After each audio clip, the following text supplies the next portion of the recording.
Good morning everyone. In the previous class we had already discussed regarding the blood, lymph as well as the circulatory pathways. So in this class we will be discussing regarding the human circulatory system, double circulation, regulation of cardiac activity as well as the disorders of circulatory system. So let us start with the first topic, that is human circulatory system. Our human circulatory system is also called as the blood vascular system, and it consists of a muscular chambered heart, a network of closed branching blood vessels and blood, the fluid which is circulated. It means that our circulatory system mainly consists of a heart, blood vessels as well as the blood. Heart is mesodermally derived organ and it is situated in the thoracic cavity in between the two lungs, slightly tilted to the left. So we all know that there are three germ layers, that is the ectoderm, endoderm as well as the mesoderm. So out of these three germ layers, heart is derived from a centrally present germ layer which is called as a mesoderm, and it is situated in the thoracic cavity in between the two lungs and it is slightly tilted towards the left. So the size of a heart is the size of a clenched fist, and it is protected by a double walled membranous bag-like structure which is called as the pericardium, and in between these two layers there is a fluid which is called as a pericardial fluid. Our heart has four chambers, two relatively small upper chambers called atria and the two larger lower chambers called as ventricles. As we had discussed before that crocodile, birds as well as the mammals, so they are having a four chambered heart, that is two auricles as well as the two ventricles. So in the two auricles which are present above, so they are little bit smaller compared to the ventricles which are larger in size. A thin muscular wall called the interatrial septum separates the right and the left atria. So whereas the thick walled interventricular septum separates the left and the right ventricles. Means the left as well as the right auricles, they are not attached. So they have been separated by a thin wall. So that is called as the interatrial septum, as well as even the ventricles are also separated by a thick walled interventricular septum. Means the auricles are separated by a thin muscular wall which is called as interatrial septum, whereas the ventricles are separated by a thick walled interventricular septum, right? So the atrium and the ventricle of the same side are also separated by a thick fibrous tissue called the atrioventricular septum, right? So as there are four chambers, even the auricles are not attached and the ventricles are also not attached, and whereas the left auricle and left ventricle, right auricle and right ventricle, so these are also getting separated by a thick fibrous tissue which is called as the atrioventricular septum. The opening between the right atrium and the right ventricle is guarded by a valve formed of three muscular flaps or cusps, that is called as a tricuspid valve, whereas a bicuspid or the mitral valve guards the opening between the left atrium and the left ventricle. It means that between the right auricle and right ventricle there is an opening which is called as a tricuspid valve, and the opening between the left atrium and the left ventricle is called as a bicuspid valve. So the openings of the right and left ventricles into the pulmonary artery and the aorta respectively are provided with the semilunar valves. Even the openings of the right and left ventricles which are going to open into the pulmonary artery and the aorta respectively are also provided with the semilunar valves. So here you can see the structure of a heart.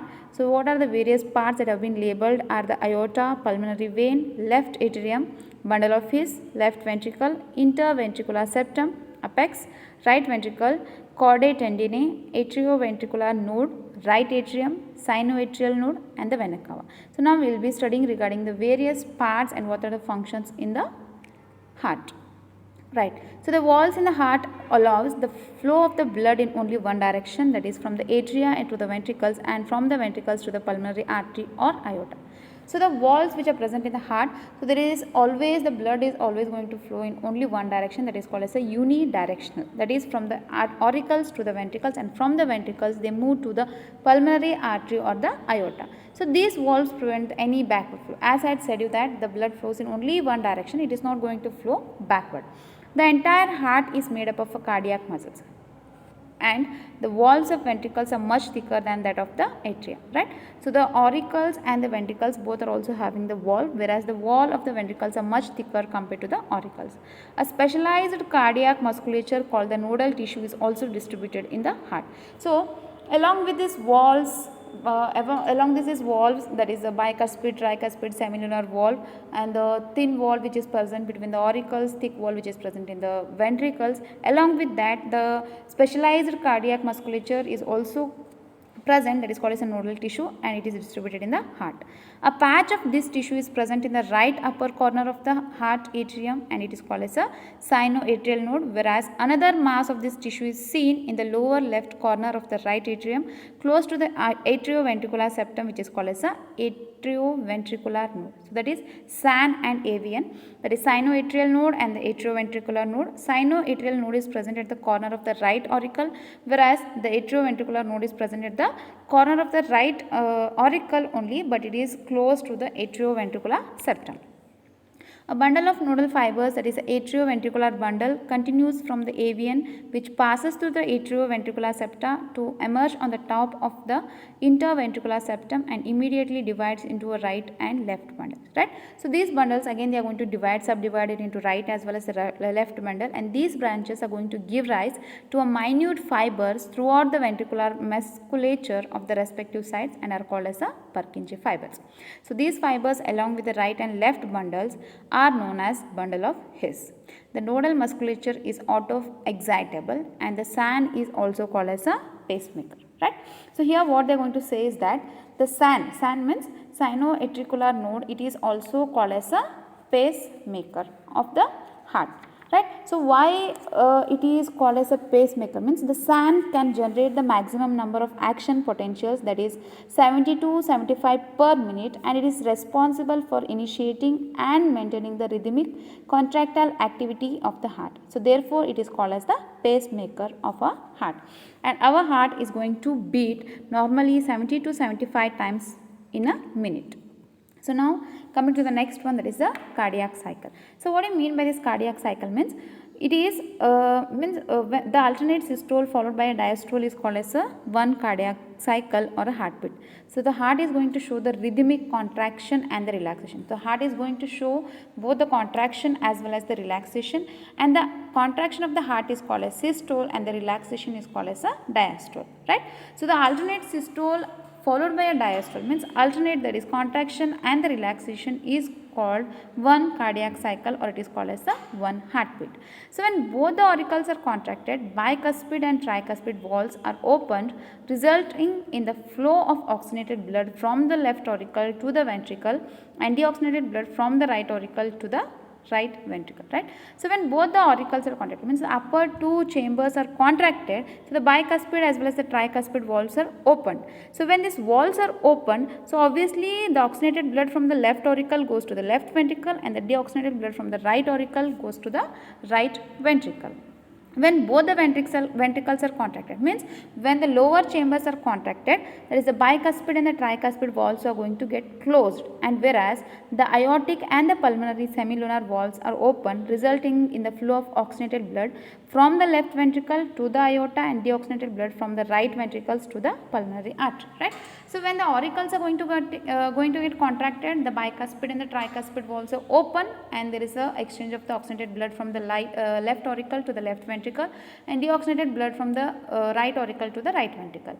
When the ventricles, that is the lower chambers, are contracted, what happens means this bicuspid and tricuspid valves are going to remain closed. So due to this, the oxygenated blood from the left ventricle, it goes to the aorta, and whereas the deoxygenated blood from the right ventricle goes to the pulmonary artery. So the oxygenated blood from the pulmonary veins and deoxygenated blood from the superior and inferior vena cava flows into the respective right and left auricles during this general pause. So general pause is the position of the heart when both the auricles and ventricles are in relaxed state. Right? So first the auricles are going to get contracted, then the ventricles are going to get contracted, and now both the auricles and the ventricles, they are going to be in a relaxed state, which is called as a general pause. So in a healthy man at rest, heart beats about 72 times per minute. It means that one heartbeat is completed in 0.8 seconds. Both the diastole and the systole as well as the general pause, so they are going to get completed in 0.8 seconds. So that is, here you can see that auricular systole, it is going to last for 0.1 second, means the auricles will be contracted for 0.1 second, and ventricular systole lasts for 0.3 second. It means that the ventricles are going to get remained contracted for 0.3 second, whereas the general pause, it is going to last for 0.4 second. It means that totally the auricular systole, ventricular systole as well as the general pause, so they are going to get completed in 0.8 second, and this 0.8 second is going to complete one cardiac cycle. Right. So now what is this stroke volume?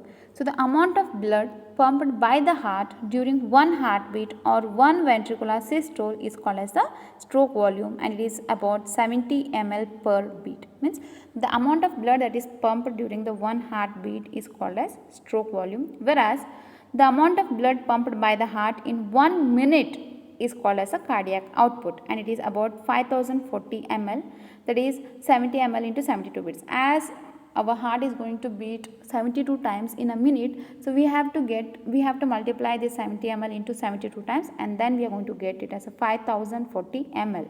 So the stroke volume is the amount of blood that is pumped in one heartbeat, and the amount of blood pumped in 1 minute is called as a cardiac output.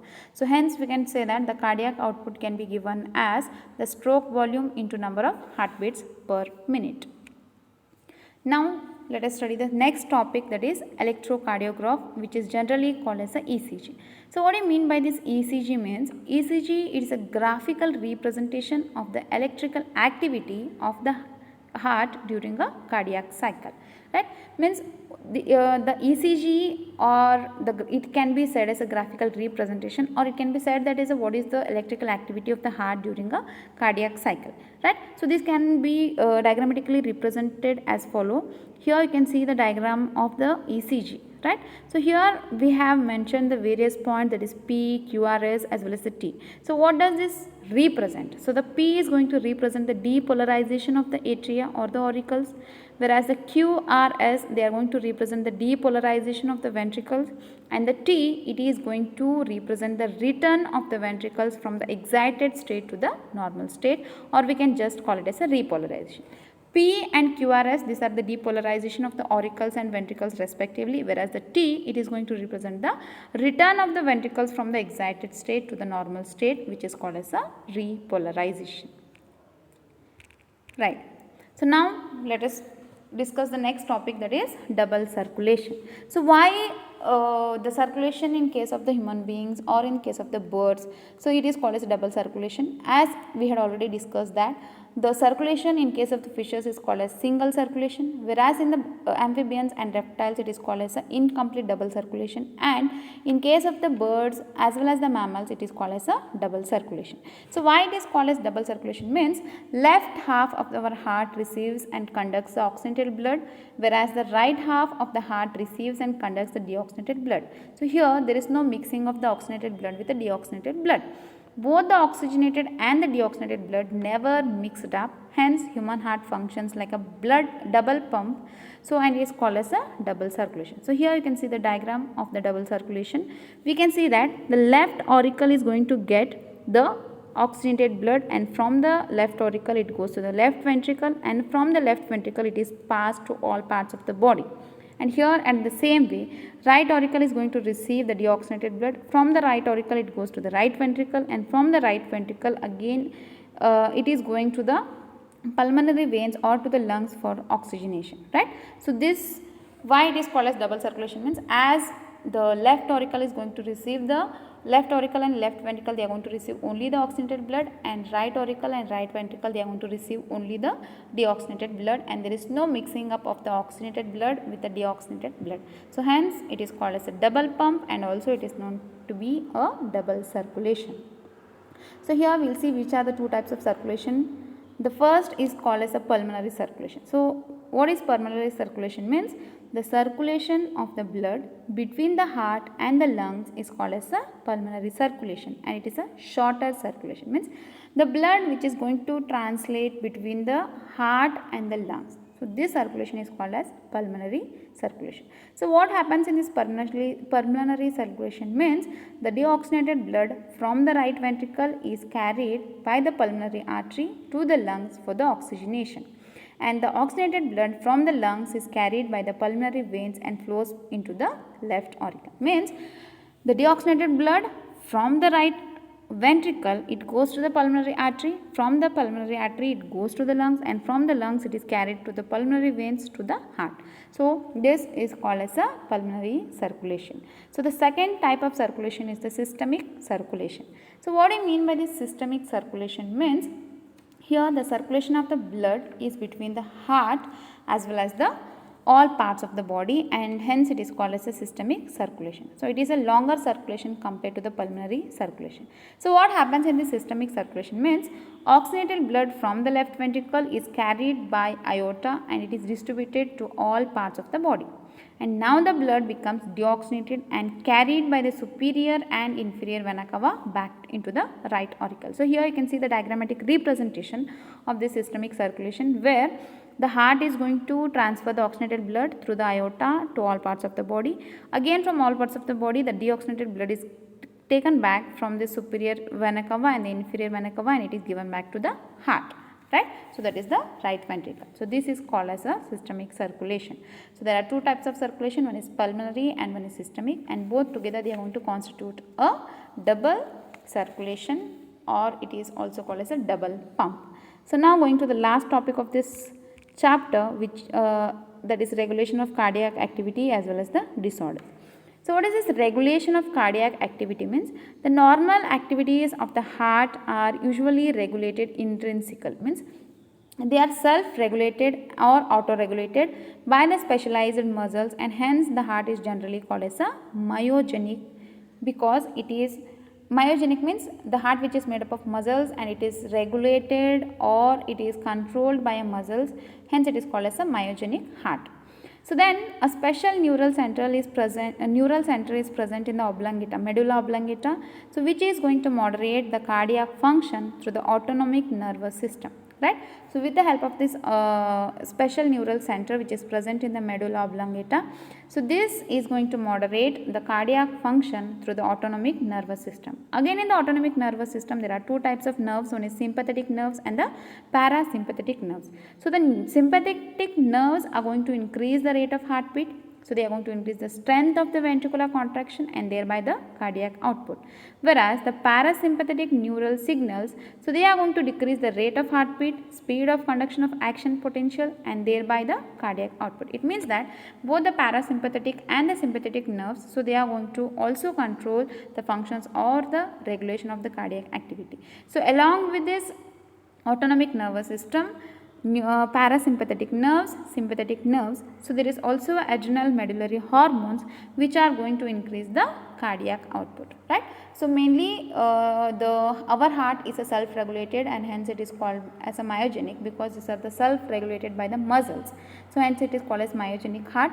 So along with that, the autonomic nervous system and the parts of autonomic nervous system, there is a parasympathetic and sympathetic nerves, also controls the functions of this cardiac output, and there are also the adrenal medullary hormones which are going to increase the cardiac output. So now coming to the last topic of this chapter, that is disorders of the circulatory system. So what are the four main disorders of this circulatory system are high blood pressure, coronary artery disease, angina, and the heart failure. So let us discuss them one by one in detail. So coming to the first one, that is the high blood pressure, which is generally called as hypertension. So what do you mean by this hypertension or the high blood pressure? Means it is a term of the blood pressure that is higher than normal. So what is the normal blood pressure? Means 120 by 80 mmHg. So in this measurement, 120 mmHg means millimeters of mercury pressure. So this is our systolic or the pumping pressure, and 80 mmHg is the diastolic or the resting pressure. So if the repeated checks of blood pressure of an individual is 140 by 90 or higher, it is shown to be the hypertension. High blood pressure is going to lead to the heart disease and also affects our vital organs, that is important organs such as the brain and kidneys. Okay, so the second one is the coronary artery disease. So what is this coronary artery disease? Means it is often referred to as the atherosclerosis. So it is going to affect the vessels that supply the blood to the heart muscles. right? And it is caused by the deposits of the calcium, fat, cholesterol and fibrous tissues. So which makes the lumen of the arteries narrower. Hence it is going to affect our blood supply to the heart. Third is the angina. So this is also called as angina pectoris. So a symptom of acute chest pain appears when no enough oxygen is reaching the heart muscle. So this is due to the less supply of oxygen to the heart, and it can occur in men as well as the women of any age, but it is more common among the middle aged and the elderly people. So it occurs due to the conditions that affects the blood flow. And last is the heart failure, right? So heart failure means the state of the heart when it is not pumping blood effectively enough to meet the needs of the body. So it is sometimes called as a congestive heart failure because congestion of the lungs is one of the main symptoms of this disease. Heart failure is not the same as the cardiac arrest or a heart attack. Heart attack means when the heart muscle is suddenly damaged by an inadequate blood supply. So the heart failure is different, heart attack is different, as well as the cardiac arrest is different. So with this, our chapter, that is body fluids and circulation, is completed. So in this chapter we have discussed the 6 important subtopics, that is blood, lymph, circulatory pathways, double circulation, regulation of cardiac activity, as well as the disorders of circulatory system. So in the next class we will be starting with a new chapter. Thank you.